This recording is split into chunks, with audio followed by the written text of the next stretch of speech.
Divine beings, happy Saturday. Welcome to your messages with Anubis. Now let's dive in. Now the first thing that I want to talk about, friends, is the fact that Thoth and Anubis both showed up. Okay, we need to exert a higher level of wisdom, clarity, and attunement to our path. I feel like there's this energy where a lot of the collective has kind of been crying out to spirit. Some of you might have been actively seeking out Anubis himself. This may just be, spirit, your angels, your guides, whatever that looks like to you, but you've gone to the feet of them. However you work with the universe, and said, like, this is not working. I need a path. I need a way. I need a light. Something to shine down to show me the way to get to the destination that I want to be in. All right. And this light that's being shown is this light of, again, higher wisdom and higher vibration, if you must. All right. There's this energy of tapping into the frequency of annihilating anything that tries to come against you. Like, as soon as you see it in your in the forefront of you, in your vicinity, absolutely not. It's not, oh, let me see if this comes in and makes itself a problem. No, it's annihilating it at first glance, so it cannot mess with you, turn into something, like the snake can't come and bite you when you're not paying attention. The alligator is not going to tear one of your limbs off, because its annihilation as soon as it enters. All right, what does that look like for you? Are these thoughts? Are these people that you don't need to be allowing in your vicinity? Is it unhealthy coping mechanisms? What is that for you? What throws you off your rocker that as soon as it comes in, you have to be like, no, and cut its head off? Absolutely not. Okay, because we want to stay in a place that is balanced, especially, I don't want to just say physically. And when we look at the card, like the number 4, it's kind of an energy a lot of times of stagnance. And I'm not really seeing it as stagnance right now. I'm seeing it as concrete stability, being on concrete stability. And to be concretely stable in the physical, we have to be concretely stable both emotionally and mentally. Those both come first before it can ingrain in the physical, if that's making sense.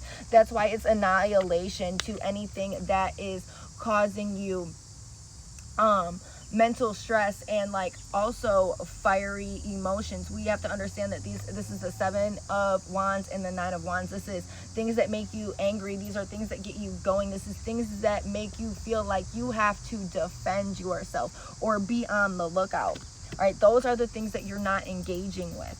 All right, because through part of this death and rebirth cycle, we need to kind of find a place of balance and harmonious balance, because we do feel like our head is being snatched away from us and taken up the street, and our body's just laying lifeless in the gutter, because it's like outside circumstances and even thought patterns, other people are trying to, I don't want to say trying to play at keeping you down, but there's it's like there's things that are trying to play at keeping you down, and you don't have to prescribe to that.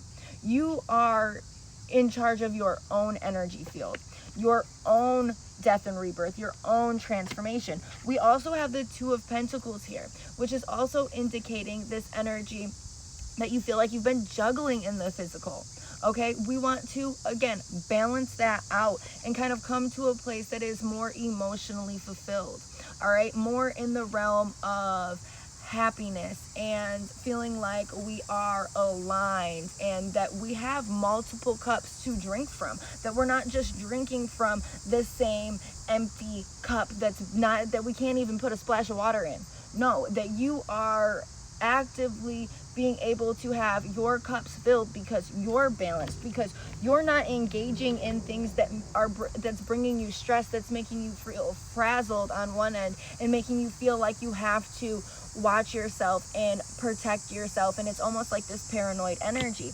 And then we have the Seven of Wands over here that's showing like things that are actually trying to get you into this paranoid energy and mess with your mental state, that are kind of like, you know, coming up, that's trying to come out of like, you know, whatever place this may be. And I kind of feel like this is, you know, the energy of people trying to knock you off your square, trying to knock you off of what it is that you're supposed to be doing. And it's almost like when you get closer to your mission and you get closer to the next phase of what it is that you are supposed to be doing, sometimes the devil gets sent. Sometimes you are tested because certain energies, certain entities, certain people don't want you to operate in your full greatness. They don't want you to reach your full potential, if that's making sense. And they don't want you to actually do what it is that you were meant to do. And I feel like it's because the people that I'm talking to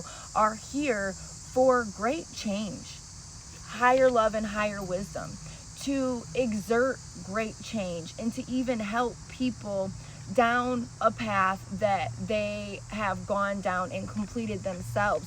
But it's like the devil keeps trying to come up and distort that and keep you from that.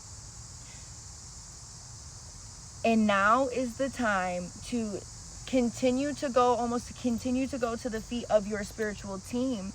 Ask for that protection and the awareness to defeat what is hindering you. Who is hindering you? Who is trying to hinder you? Who is trying to pull you back?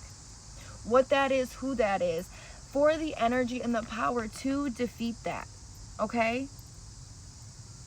You guys, focus on the light that's shining down and don't engage in the things that set you off and trigger you, okay?